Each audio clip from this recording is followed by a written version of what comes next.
उन्होंने जो छोटे बच्चे को जिस तरीके से नेट में प्रैक्टिस करते हुए जैसे छक्के मार रहे होते हैं, उस तरीके से इन्होंने उनकी विकेटें उड़ाई हैं और मुझे लगता है बड़ा आसान हो गया है इंडिया को किसी भी टीम को हराना। क्या लगता है आज 10 की 10 विकेट? हाँ, लेकिन देखें इंग्लैंड मतलब स्पिनर्स ने विकेटें ली हैं, ये क्रेडिट जाता है इंडिया को यार, किस कदर मतलब अपने परफॉर्मेंसेस को बेहतर करके आए हैं, किस कदर मैच्योर बॉलिंग कर रहे हैं।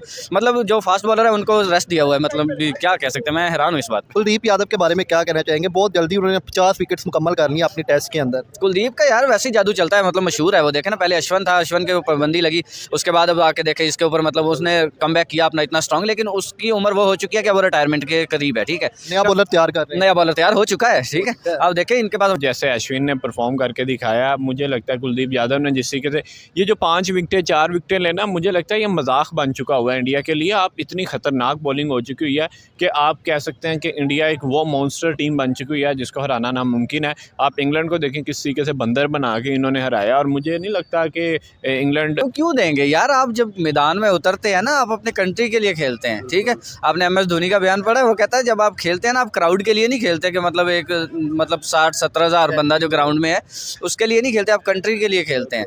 ठीक है, जब आप कंट्री के लिए खेलते हैं फिर आप ये नहीं देखते सामने कौन है या मैंने इसको रिलैक्सेशन देनी है या नहीं।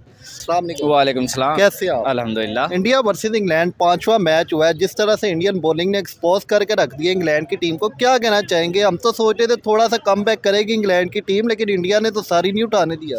नहीं, मुझे लगता है शायद अगर सोच भी रहे थे तो आप ही सोच रहे थे, मैं तो नहीं सोच रहा था, क्योंकि मुझे पता है मतलब इंग्लैंड ने नहीं परफॉर्म कर सकना इंडिया के आगे जिस तरह की परफॉर्मेंस चल रही है इंडिया की। ठीक है, मुझे पहले भी मतलब हुआ था कि मतलब कह रहे थे कि यार दोस्ती की खातिर या कोई एक सिंपैथी कोटे में एक आधा मैच देंगे, इनिंग तो जीत, क्यों देंगे? सीरीज जीतनी है, थोड़ा सा रिलैक्स मैं तो वही कहता हूँ, क्यों देंगे यार। आप जब मैदान में उतरते हैं ना, आप अपने कंट्री के लिए खेलते हैं। ठीक है, आपने MS धोनी का बयान पढ़ा है, वो कहता है जब आप खेलते हैं ना, आप क्राउड के लिए नहीं खेलते कि मतलब एक मतलब 60-70 हज़ार बंदा जो ग्राउंड में है उसके लिए नहीं खेलते, आप कंट्री के लिए खेलते हैं। ठीक है, जब आप कंट्री के लिए खेलते हैं फिर आप ये नहीं देखते सामने कौन है या मैंने इसको रिलैक्सेशन देनी है या नहीं। आप खुद देखें ना, मतलब अगर थोड़ी बहुत सिंपैथी कोटा हो तो क्रिकेट के अंदर बाउंसर अलाउ हो, नहीं है। ठीक है, इसी वजह से नहीं है। उसकी वजह ये है कि मतलब जो आपने जब खेलना है अपने कंट्री के लिए खेलना है, अपने डोमिनेंट अप्रोच के साथ ही जाना है। अगर बात की जाए आज 10 की 10 विकेट स्पिनर्स लेके चलेंगे, क्या कहना चाहेंगे इस बारे में? इंग्लैंड की वो बेसबॉल की टीम कहाँ गई जिनके आगे बड़ी बड़ी टीम्स नहीं टिक पाती थी, अब वो किधर गई हैं? बेसबॉल की थ्योरी जो थी वो तो स्टार्ट में इन्होंने ख़त्म कर दी थी, मतलब पहले दूसरे तीसरे मैच के अंदर ही जब इनको जल्दी आउट करना शुरू कर दिया था ना, तभी ख़त्म हो गई थी। ठीक है, हाँ, लेकिन देखें इंग्लैंड मतलब स्पिनर्स ने विकेटें ली हैं, ये क्रेडिट जाता है इंडिया को यार, किस कदर मतलब अपने परफॉर्मेंसेस को बेहतर करके आए हैं, किस कदर मैच्योर बॉलिंग कर रहे हैं। मतलब जो फास्ट बॉलर है उनको रेस्ट दिया हुआ है, मतलब क्या कह सकते हैं, मैं हैरान हूँ इस बात। कुलदीप यादव के बारे में क्या कहना चाहेंगे? बहुत जल्दी उन्होंने 50 विकेट्स मुकम्मल कर ली अपनी टेस्ट के अंदर। कुलदीप का यार वैसे ही जादू चलता है, मतलब मशहूर है वो। देखे ना, पहले अश्विन था, अश्विन के ऊपर बंदी लगी, उसके बाद अब आके देखे इसके ऊपर मतलब उसने कम बैक किया अपना इतना स्ट्रॉन्ग, लेकिन उसकी उम्र वो हो चुकी है कि वो रिटायरमेंट के करीब है। ठीक है, नया बॉलर तैयार कर रहे हैं। नया बॉलर तैयार हो चुका है। ठीक है, अब देखें इनके पास अफशार पटेल है या और भी जो यंगस्टर आ रहे हैं IPL से। अभी इस दफ़ा IPL होने जा रहा है, अब देखें इंडिया को पता नहीं और क्या क्या निकाल के लेके आएगा सामने। बड़ा बड़ा टैलेंट निकल के आएगा, साफ जाहिर है। मतलब बैटिंग के अंदर तो उन्होंने बड़े लाजवाब मतलब निकाल ली हैं, बॉलिंग के अंदर देखें अब क्या करते हैं। टैलेंट तो PSL में से भी बड़ा निकलता है, लेकिन वो क्यों नहीं इंटरनेशनली परफॉर्म करता? ईमानदारी हो तो मैं कहता हूँ परफॉर्म करेगा वो, उसको आपको सपोर्ट करने की ज़रूरत है। हमारे पास भी जायसवाल है, हमारे पास भी सरफराज खान है, सिर्फ ये है कि आपके जो बैक से स्ट्रेंथ है ना वो मजबूत नहीं है, किसी का हाथ नहीं है आपके पीछे कि भाई तुम खेलो, तुम खुल के खेलो, मैं तुम्हें साथ दूंगा। इसी भी क्या कर रहा है फिर? PCB यही कर रहा है ना, मैं यही तो कह रहा हूँ। मतलब आपको इंडिया के अंदर बाबर आजम टीम ले गया है, जो कुछ हुआ है वो किसने किया? वो PCB नहीं किया है। यानी कि ये सारे जितने भी हमारे साथ इंसिडेंट्स हो रहे हैं इसका जिम्मेदार PCB है। यार मैं यही कहता हूँ, सियासत जब आती है ना किसी भी खेल के अंदर, आप देखें सियासत मुल्क के अंदर आई, कितना गंदा कर दिया इन्होंने मुल्क को। ठीक है, अब सियासत जो है वो क्रिकेट के अंदर लेके आए हैं, बाकी चीज़ों के अंदर लेके आए हैं, और ऐसा ऐसा सब चीज़ों को गंदा करते जा रहे हैं। 2 साल का टेन्योर था हमारा रमीज़ राजा का। ठीक है, कितना बेहतरीन रहा, हमने इंडिया को हराया ज़िंदगी में पहली दफ़ा वर्ल्ड कप में। ठीक है, हम 2 वर्ल्ड कप के फाइनल सेमीफाइनल तक पहुँचे। ठीक है, एशिया कप के फाइनल तक पहुँचे। उसके बाद क्या हुआ? नंबर 1 पे बैट्समैन बॉलर जो है नंबर 1 पे पे हम टीम हमारी रैंक करती थी, बाकायदा बॉलर बैटर सब पहुंच गए थे, ठीक है। लेकिन रिजल्ट क्या निकला कि जो ही सियासत आई है अंदर, हम क्वालिफाई नहीं कर सके। आप देखें वर्ल्ड कप के अंदर। वालेकुम सलाम। कैसे हैं आप? अल्हम्दुलिल्लाह। इंडिया वर्सेस इंग्लैंड 5वां टेस्ट था, हमें लग रहा था इंडिया थोड़ा सा रिलैक्स होगा, इंग्लैंड को थोड़ा सा मौका मिलेगा कमबैक करने का, लेकिन इंडिया बॉलिंग ने आके आज फिर एक्सपोज करके रख दिया बेसबॉल को।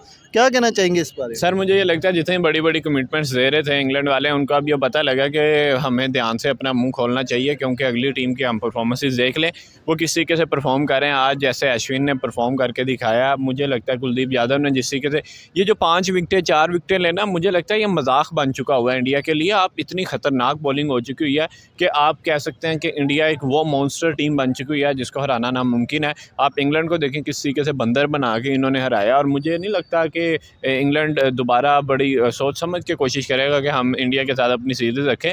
ओवरऑल अगर बात की जाए तो मुझे लगता है कि इतनी टफ बॉलिंग हो चुकी हुई है कि अगली टीम को 4 गुना ज़्यादा प्रैक्टिस करके आनी चाहिए अगर वो इंडिया के साथ मुकाबला करना चाहती है। जीत तो कोई नहीं सकती, पर अगर आप मुकाबला भी करने चाहते हैं तो भाई आप इतने अपने आप को इतना तैयार करके लेके आएँ ताकि आपकी वो बेइज्जती ना हो। जिस तरीके से आप देखें इंग्लैंड दुनिया की जानी मानी टीम है, और इंग्लैंड वो टीम है जिसने क्रिकेट ईजाद की है, और उसको इस तरीके से हराया जा रहा है। उसको इस तरीके से मेरे ख्याल से उसके साथ इन्होंने जो छोटे बच्चे को जिस तरीके से नेट में प्रैक्टिस करते हुए जैसे छक्के मार रहे होते हैं, उस तरीके से इन्होंने उनकी विकेटें उड़ाई हैं, और मुझे लगता है बड़ा आसान हो गया है इंडिया को किसी भी टीम को हराना। क्या लगता है आज 10 की 10 विकेट स्पिनर लेके गए हैं? कुलदीप यादव की अगर बात की जाए, बहुत जल्दी उन्होंने 50 विकेट्स भी अपनी कंप्लीट कर ली हैं टेस्ट के अंदर, उनके बारे में क्या कहना चाहिए? देखिए कुलदीप यादव, मुझे ये लगता है कि जब आपके जो सीनियर्स आपको इतना स्पेस देते हैं और आपको कहते हैं कि कोई बात नहीं, आप अपनी परफॉर्मेंस दिखाएं हमें, हम आपको खुला छोड़ देते हैं, और फिर इस तरह की परफॉर्मेंस नज़र आती हैं कि आपके स्पिनर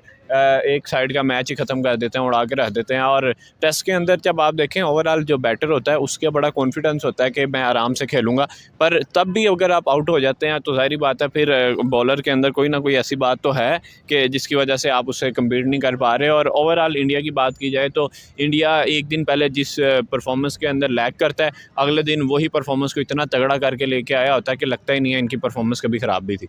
क्या लगता है जैसे इनकी बॉलिंग जा रही है तो क्या लगता है दूसरी इनिंग में भी इंग्लैंड कमबैक कर पाएगा, या ऐसे ही 10-10 विकेटें कंप्लीट करेंगे अपनी? देखिए सर, मुझे तो लगता है कि इंग्लैंड जो है वो आगे ही बड़ा ज़्यादा प्रेशर में आ गया, क्योंकि हमारे साथ क्या इन्होंने जुल्म किया। बट ओवरऑल अगर बात की जाए तो मुझे ये लगता है कि इंग्लैंड सोच समझ के इंडिया के साथ दोबारा मुकाबला करेगा, क्योंकि इंडिया हम देखें, हम इधर पाकिस्तान के अंदर इंडिया की तारीफ़ किस वजह से कह रहे हैं, क्योंकि इंडिया की परफॉर्मेंसेज इतनी अच्छी हो चुकी हुई हैं कि हम जो बॉर्डर पार लोग हैं वो भी तारीफ़ कर रहे हैं। तो ज़ाहिर बात है कोई ना कोई वजह उनके अंदर तो है ना।